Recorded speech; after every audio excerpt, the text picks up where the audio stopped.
Hey, what's going on YouTube? It's BooLin Sports here, and today I will be bringing you a little kind of like a recap video and a decision video.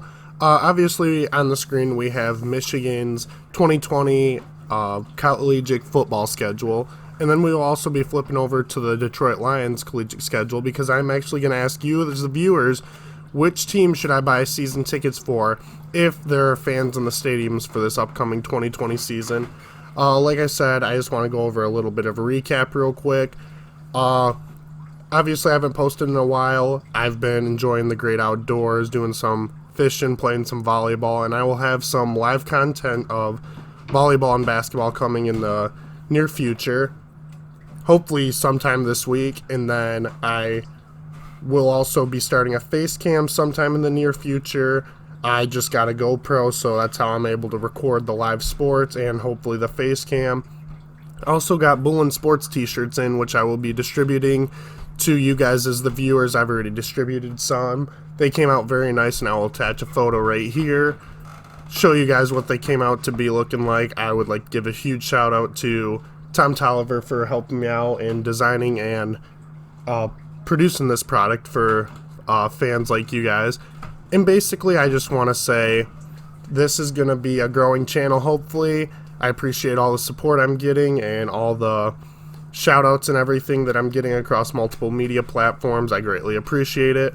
But today, like I said, we are going to go over the schedules and basically decide what season tickets I should purchase if there are allowed to be fans in the stands. So starting here, we see they play at Washington week 1. I feel like that's going to be a very good game, and that's going to be a tone setter to figure out our QB situation if we are unable to figure it out in the preseason, whether it's Milton, McCaffrey, or possibly, I can't remember his name right offhand, but I've heard good things about him. And then we have Ball State, which should be an easy win, along with Arkansas State.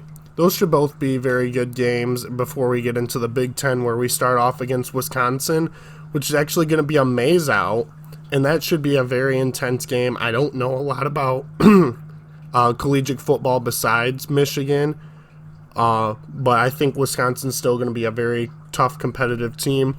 Along with Penn State here, they're going to keep it close, and that's where a 4-game home stretch ends, as we have to go to Michigan State, which evidently I feel like we will crush them. Go Blue. And then we go to Minnesota. Minnesota's going to be one of those where it's going to be close in the first half, but I think overall we'll come out on top. I could see Minnesota possibly standing a chance at being ranked. It's going to be hard to tell. There's some very good teams in this Big Ten, as they have been in the previous years.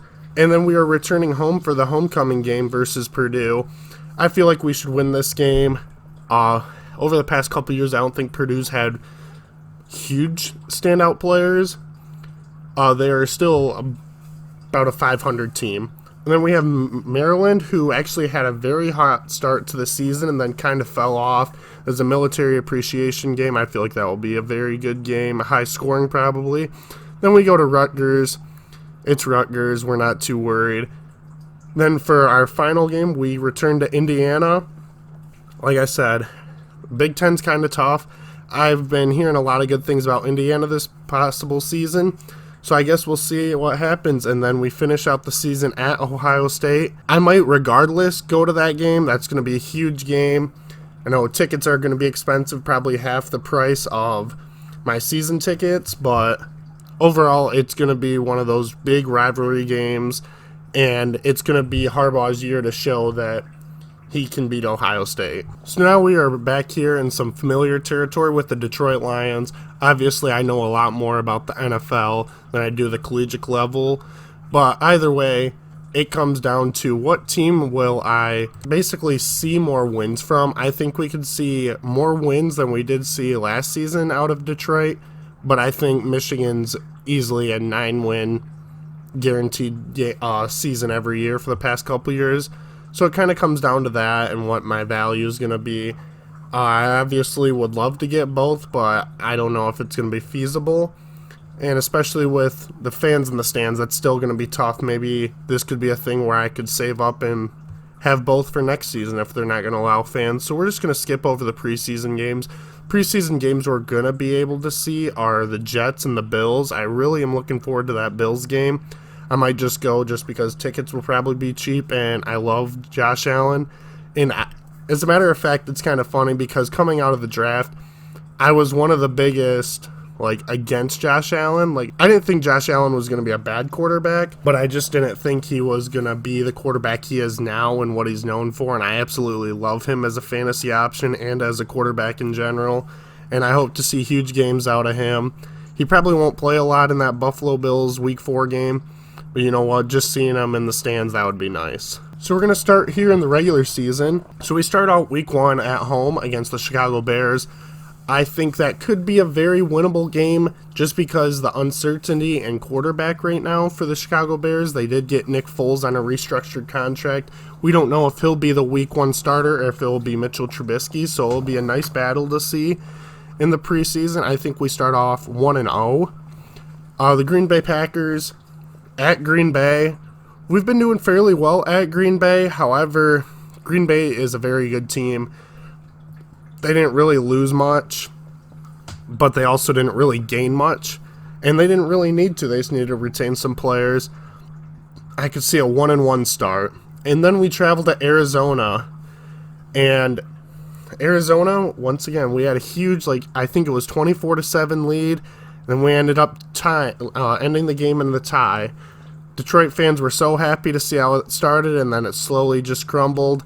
They now have DeAndre Hopkins, and it's at Arizona. I can see the line starting off 1-2. And then we have the New Orleans Saints. That is going to be a very good game.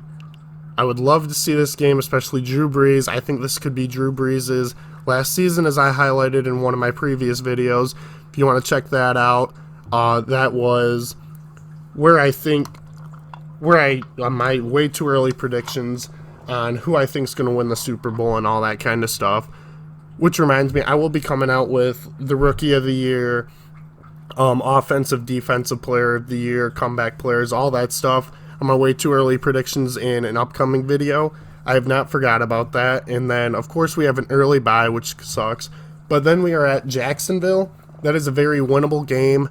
That kind of is a tone setter coming into the trade deadline. If we are 1-4, or hopefully we're at least 3-2 at this point, but if we're 1-4 or 2 or 3, we could be trading for draft picks, or, like I said, as much as I hate to see it, trying to shop Matthew Stafford, which I don't think is going to happen with a lot of the reports that are coming out, but it's still a possibility. We never know how this season could go. We are at Atlanta Falcons. Once again, this should be a very winnable team. They have a lot of changes coming in. Dan Quinn's still the head coach, so it's kind of hard to tell, but I think the Lions could win this game. I could see them being 3-3 at this point, which could be movement in the right direction, and we kind of were buyers at that point. I think it was 2 seasons ago when we bought Damon Harrison, but then we traded away Golden Tate the following week after a loss. We have the Indianapolis Colts. A couple years ago, there was a huge game. I remember that game, and I think Andrew Luck beat us 38-35. It was an absolute Week 1 or Week 2 shootout, and I loved every minute of that game, but I think the Colts are going to prevail on top. I think they're a very good team, and Phillip Rivers is going to overcome those woes that Andrew Luck left for the time being, while still kind of teaching and being that coordinator for Jacoby Brissett and Jacob Eason. Week 9 here, we are at Minnesota.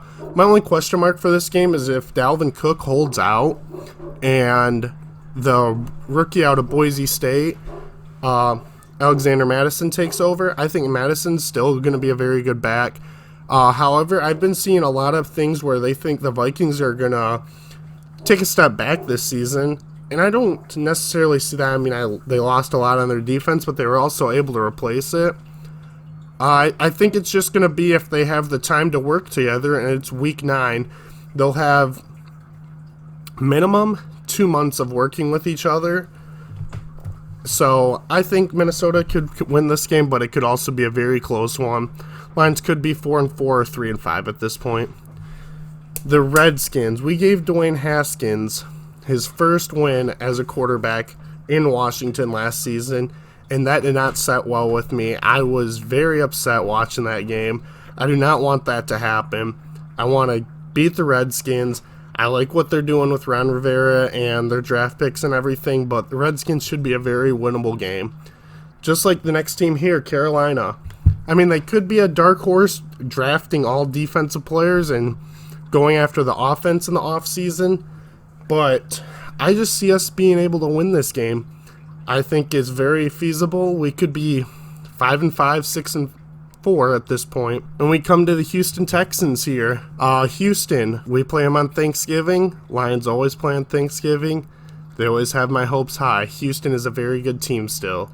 Obviously, you trade away a player like DeAndre Hopkins, but then you bring in other weapons and other needs with that flexible cap, and you signed a lot of players.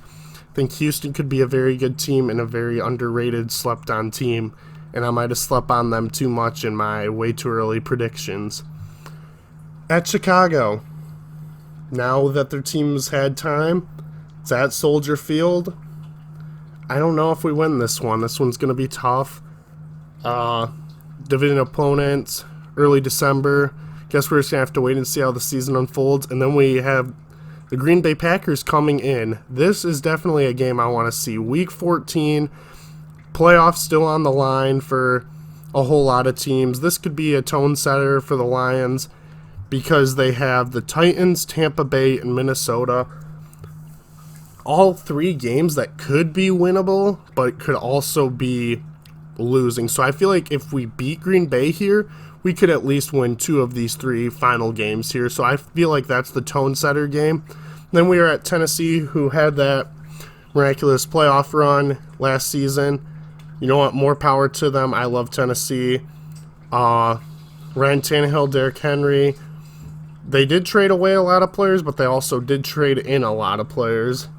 So I feel like they could make a comeback, but they could be too little too late. That could be one of those games.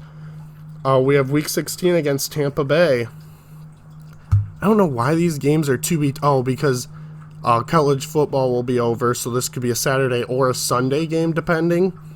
I really want to see this Tampa Bay game. I'm excited. It's at home. Tom Brady, Rob Gronkowski, former Patriots playing here, Mike Evans, Chris Godwin. Tampa Bay is going to be a very good team this season. I would love to see that game. And then we finish the season with Minnesota. This could be possibly a playoff push for the Vikings or the Packers. Like, if we knock out the Vikings here, Packers might squeeze in, or if the Vikings beat us, Vikings may sneak in. But I'm glad it's not a Packers Week 17. I'm glad that we're playing on Week 14 and that it's a change here with Vikings finishing up the season. Basically, like I said, this is kind of just a quick video helping you guys provide me with what season tickets do you think I should purchase for this upcoming season if we are allowed to have fans in the stands. I want to say I heard Michigan's, and I think it's for 7 games. It's either, let's see, Wisconsin. Yeah, I want to say it's either 7 or 8 games, and it's $530 is what I'm hearing, whereas the Lions for 8 games plus the 2 preseason games, so roughly about 10, would be around $650, $700. I'd like to thank you all for watching. Once again, like I said, I will have more videos. Hopefully I'll have a better schedule coming up in the near future, but I'd like to thank you all for watching. Continue BooLin playing out.